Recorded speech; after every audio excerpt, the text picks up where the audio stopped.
Anekal doctor B R. Ambedkar ಯುವಕರ ಸಂಘ ರಾಜ್ಯ ಸಮಿತಿ ವತಿಯಿಂದ ಭಾರತ ರತ್ನ, ಸಂವಿಧಾನ ಶಿಲ್ಪಿ, ಮಹಾನಾಯಕ, ಮೇಧಾವಿ, ಎಲ್ಲ ಜಾತಿ ವರ್ಗಕ್ಕೆ ಒಂದು ಸುದೀರ್ಘವಾಗಿ ಆಲೋಚನೆ ಮಾಡಿ ಸಾಮಾನ್ಯತ ಸಂವಿಧಾನ ಬರೆದುಕೊಟ್ಟಂಥ ಒಬ್ಬ ಮೇಧಾವಿ ಅಂಬೇಡ್ಕರ್ ಅವರ ಪುತ್ಲಿಯನ್ನು ಆನೇಕಲ್ ತಾಲೂಕು ಪಂಚಾಯತಿ ಮುಂಭಾಗದಲ್ಲಿ ಉದ್ಘಾಟನೆ ಕಾರ್ಯಕ್ರಮ ಇದೆ. ಮೊದಲು ಅದೇ ಕಾರ್ಯಕ್ರಮ ವಿಚಾರವಾಗಿ ಬಾಬಾ ಸಾಹೇಬ್ ಅಂಬೇಡ್ಕರ್ ಅವರ ಒಂದು ಭೀಮಾ ಕೋರೆಗ ವಿಜಯೋತ್ಸವ ಕಾರ್ಯಕ್ರಮ ಏರ್ಪಡಿಸ್ಕೊಂಡಿದ್ದೀರಿ. ಆ ಭೀಮಾ ಕೋರೆಗ ವಿಜಯೋತ್ಸವಕ್ಕೆ ಈ ತಾಲೂಕು ವ್ಯಾಪ್ತಿಯಲ್ಲಿ ಸಮಾಜಮುಖಿ ಮಾಡಿರ್ತಕ್ಕಂಥ ಸಾಧಕರನ್ನು ಗುರುತಿಸಿ ಒಂದು ಭೀಮಾ ಸೇವಾ ರತ್ನ ಪ್ರಶಸ್ತಿ ಕೊಡೋದ್ರ ಮುಖಾಂತರ ಮತ್ತು ಎಲ್ಲ ಬಂದಿರತಕ್ಕಂಥ ಎಲ್ಲ ಸಾರ್ವಜನಿಕ ಮತ್ತು ಎಲ್ಲ ಪ್ರಗತಿಪರ ಚಿಂತಕರಿಗೆ ಒಂದು ರಸಮಂಜರಿ ಕಾರ್ಯಕ್ರಮವನ್ನು ಏರ್ಪಡಿಸಿಕೊಂಡಿರಿ. ಈ ಕಾರ್ಯಕ್ರಮಕ್ಕೆ ಎಲ್ಲ ಈ ದಲಿತ ಪರ ಸಂಘಟನೆಗಳು, ಪ್ರಗತಿಪರ ಸಂಘಟನೆಗಳು, ಎಲ್ಲ ಕನ್ನಡ ಪರ ಸಂಘಟನೆಗಳು, ಎಲ್ಲ ದಲಿತ ಮುಖಂಡಗಳು, ದಲಿತ ವಿದ್ಯಾರ್ಥಿ ಮುಖಂಡಗಳು, ದಲಿತ ಮಹಿಳಾ ಮುಖಂಡಗಳು, ಎಲ್ಲ ಈ ತಾಲೂಕಿನ ಎಲ್ಲ ದಲಿತ ಪರ ಅಂಬೇಡ್ಕರ್ ಅವರ ಅಭಿಮಾನಿಗಳು, ಎಲ್ಲ ದಲಿತ ಚಿಂತಕರು ಈ ಕಾರ್ಯಕ್ರಮಕ್ಕೆ ಭಾಗವಹಿಸಿ ಈ ಕಾರ್ಯಕ್ರಮ ಯಶಸ್ವಿ ಮಾಡಿಕೊಡ್ಬೇಕೆಂದು ಡಾಕ್ಟರ್ ಬಿ.ಆರ್. ಅಂಬೇಡ್ಕರ್ ಯುವಕ ಸಂಘ ವತಿಯಿಂದ ನಾವು ಮನವಿ ಮಾಡ್ಕೊಂತೀವಿ. ಜೈ ಭೀಮ್. ಒಂದು ವಿಭಿನ್ನವಾಗಿ ಭೀಮಾ ಕೋರೆಯನ್ನು ನಮ್ಮ ಸಂಘಟನೆ ಮಾಡ್ತೀವಿ. ಅಶ್ವದಳ ಒಂದು 10 ಅಶ್ವದಳ ಇರುತ್ತೆ, ಕಾಲ್ದಳ ಒಂದು 50 ಜನ ಇರುತ್ತೆ. ಎಲ್ಲ ಒಂದು ಸೈನಿಕರ ವೇಷಭೂಷಣ ಹಾಕಿ ಒಂದು ವಿಭಿನ್ನವಾಗಿ ಕಾರ್ಯಕ್ರಮವನ್ನು ಮಾಡ್ತಾ ಇದ್ದಾರೆ. ನೀವು ವಿಶೇಷವಾಗಿ ಪ್ರತಿ ವರ್ಷ ಈ ತರ ಭೀಮಾ ಕೋರೆಯನ್ನು ನಡೆಸ್ಕೊಂಡು ಬರ್ತಾ ಇರೋದು ವಿಶೇಷವಾಗಿದೆ. ಈ ವರ್ಷ ಹೆಂಗೆ, ಯಾವ ರೀತಿ? ಹೋದ ವರ್ಷ ಮಾಡೋಕ್ಕಿಂತ ಈ ವರ್ಷ ವಿಭಿನ್ನವಾಗಿ ಅಶ್ವದಳ ಒಂದು 10 ಕುದುರೆಗಳು ಸಹ ಸಮಾಧಿಗೆ ಬರ್ತಾ ಇದ್ದೀವಿ. ಬುದ್ಧ, ಬಸವ, ಅಂಬೇಡ್ಕರ್, ಪೆರಿಯಾರು ಒಂದು ಭೀಮಾಬಾಯಿ ಒಂದು ಭಾವಚಿತ್ರ ಮುಖಾಂತರ ಪಲ್ಲಕ್ಕಿ ಕಾರ್ಯಕ್ರಮ ಸಹ ಇರುತ್ತೆ. ಯಾವ ಕ್ಷೇತ್ರದಲ್ಲಿ ಸಾಧಕರಿಗೆ ಸನ್ಮಾನ ಮಾಡ್ತಾರೆ? ಆನೇಕಲ್ ವ್ಯಾಪ್ತಿಯಲ್ಲಿ ಡಾಕ್ಟರ್ ಆಗಿರ್ಬೋದು, ಮಾಜಿ ಡಾಕ್ಟ್ರು, ಒಬ್ಬ ಪೊಲೀಸ್ ಆಫೀಸರು, ಒಬ್ಬ ವೀರ ಯೋಧ ಆಗಿರ್ಬೋದು, ಒಬ್ಬ ವಿಧವೆ ಮಹಿಳೆ ಇರ್ಬೋದು, ಅಂಗನವಾಡಿ ಮೇಡಮ್ ಇರ್ಬೋದು, ಎಲ್ಲ ಕ್ಷೇತ್ರದಲ್ಲಿ ಯಾರೇ ಒಬ್ಬ ಹಿರಿಯರನ್ನ, ಒಬ್ಬ ರೈತರನ್ನ, ಎಲ್ಲ ಹೋರಾಟಗಾರರಿಗೆ ಒಂದು ನಾವು ಗುರುತಿಸಿ ನಮ್ಮ ಭೀಮಾ ರತ್ನ ಸೇವಾ ಸಂಘಟನೆ ವತಿಯಿಂದ ನೀಡ್ತಾ ಇದ್ದೀವಿ. ಏನಿವತ್ತು ನಾವು ಆನೇಕಲ್ ಡಾಕ್ಟರ್ ಬಿ.ಆರ್. ಅಂಬೇಡ್ಕರ್ ಯುವಕ ಸಂಘ ವತಿಯಿಂದ ಏನು ಕಾರ್ಯಕ್ರಮವನ್ನು ಆಯೋಜಿಸ್ಕೊಂಡಿದ್ದೀರಿ, ಆ ವಿಚಾರವಾಗಿ ನಾವು ಈಗಾಗಲೇ ತೆಲಂಗಾಣ ರಾಜ್ಯದ ಹೈದರಾಬಾದ್ ರಾಜಧಾನಿಗೆ ಹೋಗಿ ಹೆಸರಾಂತವಾದ ಕವಿ ಗದ್ದಾರ್ ಅವರ ಮನೆಗೆ ಭೇಟಿ ಮಾಡಿ ಅವರ ಸುಪುತ್ರಿಯಾದ ವೆನ್ನಲಮ್ಮ ಎಂಬ ಗಾಯಕಿಯನ್ನು ಭೇಟಿ ಮಾಡಿ ಅವನು ಸಹ ಈ ಕಾರ್ಯಕ್ರಮಕ್ಕೆ ನಾವು ಬರಮಾಡಿಕೊಂಡು, ಮತ್ತು ಅದೇ ರೀತಿ ಗದ್ದವರ ಸಹೋದರಾದ ಓರೆಂಟಿ ವೆಂಕಣ್ಣ ಅವರು ಆ ಭಾಗದ ಒಬ್ಬ MLA ಸಹ ಆಗಿದ್ದಾರೆ.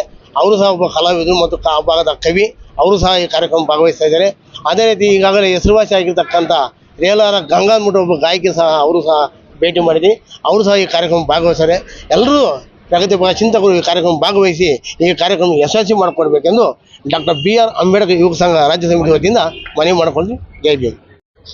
ಬೊಮ್ಮಸಂದ್ರ ಮಹಿಳಾ ಡಾಕ್ಟರ್ ಬಿ.ಆರ್. ಅಂಬೇಡ್ಕರ್ ಮಹಿಳಾ ರಾಜ್ಯಾಧ್ಯಕ್ಷರು, ಎಲ್ಲ ಮಾಧ್ಯಮ ಮಿತ್ರರು, ಈ ಇದೇನಿದು ಪತ್ರಿಕಾಗೋಷ್ಠಿಯನ್ನು ಕರೆದಿದ್ದೀವಿ ಅಂದರೆ ಜನವರಿ 1ನೇ ತಾರೀಕು 5ನೇ ವರ್ಷದ ಒಂದು ಭೀಮಾ ಕೋರೆಗಾಂವ್ ವಿಜಯೋತ್ಸವವನ್ನು ಹಮ್ಮಿಕೊಂಡಿದ್ದೀವಿ.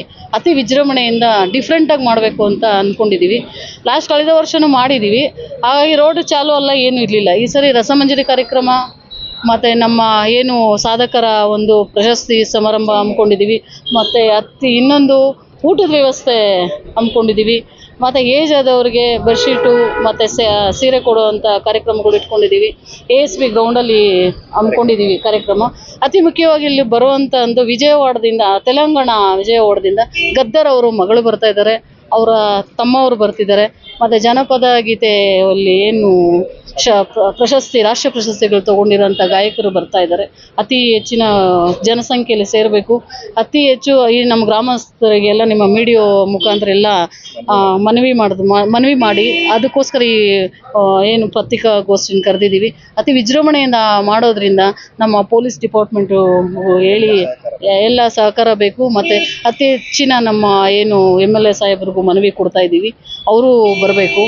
ಮತ್ತು ನಮ್ಮ ಏನು ಡಾಕ್ಟರ್ಸ್ ಏನಿದ್ದಾರೆ ಮತ್ತು ತಾಲೂಕ್ ಪಂಚಾಯತಿಯಲ್ಲಿ ಅತಿ ಹೆಚ್ಚು ವರ್ಷ ಸೇವೆಗಳು ಮಾಡಿರೋಂಥ ಅವ್ರಿಗೆ ಸಾಧಕರನ್ನ ಗುರುತಿಸಿ ಒಂದು ಅವ್ರ ಸಮಾರಂಭ ಕಾರ್ಯಕ್ರಮದಲ್ಲಿ ಅವ್ರಿಗೆ ಪ್ರಶಸ್ತಿಯನ್ನು ವಿತರಣೆ ಮಾಡಬೇಕು ಅಂತ ಅನ್ಕೊತಾ ಇದ್ವಿ. ಹಾಗಾಗಿ ಎಲ್ಲ ಮಾಧ್ಯಮ ಮಿತ್ರರು, ಎಲ್ಲ ನಮ್ಮ ಜನಪದ ಏನಿದ್ದಾರೆ DSS ಮುಖಂಡರುಗಳು, ಕನ್ನಡ ಪರ ಮುಖಂಡರುಗಳು, ಕನ್ನಡ ಪರ ಹೋರಾಟಗಾರರು, ಕನ್ನಡ ಪರ ಮಹಿಳೆಯರು, ಮತ್ತು ನಮ್ಮ ಸ್ಕೂಲಲ್ಲಿ ಚೆನ್ನಾಗಿ ಓದೋಂಥ ಅವ್ರಿಗೆ ಸ್ಕಾಲರ್ಶಿಪ್ ಮುಖಾಂತರ ಸ್ವಲ್ಪ ನಮ್ಮ ಹಣ ಸಹಾಯ ಧನ ಮಾಡ್ತಾ ಇದ್ವಿ. ಹಾಗಾಗಿ ಎಲ್ಲ ಹೆಚ್ಚಿನ ಜನಸಂಖ್ಯೆ ಸೇರ್ಕೋಬೇಕು ಅಂತ ಹೇಳ್ತಾ ಈ ಮುಖಾಂತರ ಪತ್ರಿಕಾ ಮಾಧ್ಯಮದಲ್ಲಿ ತಿಳಿಸ್ತಾ ಇದ್ದೀನಿ. ಸರ್, ನಮ್ಮದು ASV ಗ್ರೌಂಡಲ್ಲಿ ಹಮ್ಮಿಕೊಂಡಿದ್ದ ರಸಮಂಜರಿ ಕಾರ್ಯಕ್ರಮ ಇದೆ. ಹಾಗಾಗಿ ಚೆನ್ನಾಗಿ ಎಲ್ಲ ನಡಿಬೇಕು. ಅದಕ್ಕೆಲ್ಲ ನೀವೆಲ್ಲ ನಮಗೆಲ್ಲ ಪ್ರೋತ್ಸಾಹ ಮಾಡಬೇಕು. ಎಲ್ಲ ಮಾಧ್ಯಮ ಮಿತ್ರರಿಗೆಲ್ಲ ಕರೆಸಿದ್ದೀವಿ, ನೀವೇ ಅವ್ರನ್ನ ಬರಮಾಡ್ಕೊಡ್ಬೇಕು ಅಂತ ಕೇಳ್ಕೊತಾ ಇದ್ವಿ.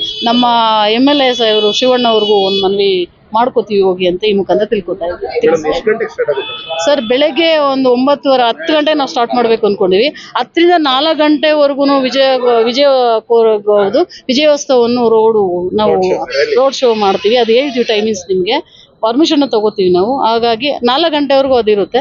4 ಗಂಟೆ ಮೇಲೆ ನಮ್ಮ ಡಾಕ್ಟರ್ BR ಅಂಬೇಡ್ಕರ್ ಅವರದ್ದು ಸ್ಟೇಜ್ ಕಾರ್ಯಕ್ರಮದಲ್ಲಿ ಪುತ್ಥಳಿ ನಿರ್ಮಾಣ ಮಾಡಲಿದೆ. ತಾಲೂಕ್ ಪಂಚಾಯಿತಿಯಲ್ಲಿ ಆವರಣದಲ್ಲಿ ಅಲ್ಲಿ ಪುತ್ಥಳಿ ನಿರ್ಮಾಣ ಮಾಡ್ತಿದ್ದೀವಿ. ಸೊ ಅಲ್ಲಿಂದ ಕಾರ್ಯಕ್ರಮ ತಗೊಂಡು ಮಧ್ಯಾಹ್ನ ಊಟದ ಕಾರ್ಯಕ್ರಮ ಇದೆ, ನೀರಿನ ವ್ಯವಸ್ಥೆ ಇದೆ, ಎಲ್ಲ ಚೆನ್ನಾಗಿ ನಡೀತಾ ಇದೆ.